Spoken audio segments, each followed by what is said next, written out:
honest and kind. On our first night as newlyweds, we went to separate rooms. I picked up the necklace my ex-boyfriend had left me. I stared at his handsome face in the photograph, and tears immediately filled my eyes. That was how I struggled through my first night. After getting ready the next morning, I went to Nick's bedroom, but he had already gone out. I was curious about my new husband. Then, I found a pocket watch in his drawer. It immediately caught my attention, but Nick suddenly came back. Morning.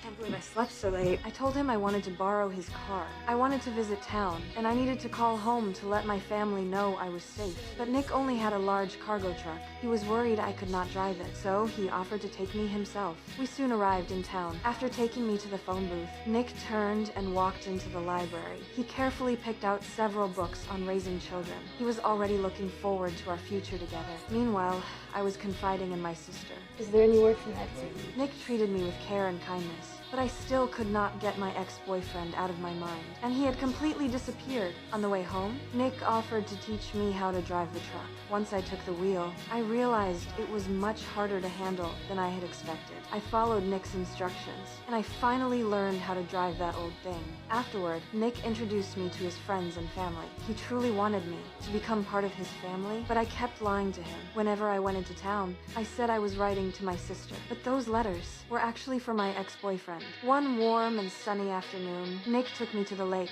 He had planned a romantic fishing trip for us. I sat at the front of the boat, and I enjoyed the quiet afternoon. But when Nick looked at me, he could not take his eyes off me. He got flustered. Then he told me the real reason he had brought me there. The middle of the day is not the best time for fishing. Being out here is the point.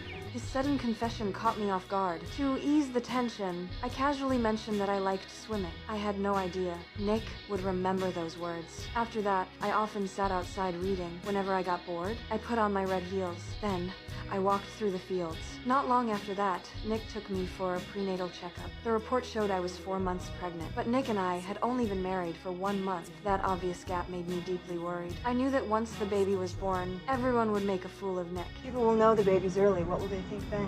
I don't care what people think. They won't say a thing. Looking at how innocent he was, I felt conflicted. One day, I was washing vegetables. Then I heard something outside. When I stepped out, I saw that Nick had rented an excavator. After learning that I liked swimming, Nick had decided to build a pool just for me. I did not know how to respond to his love. Gradually, I started learning how to cook.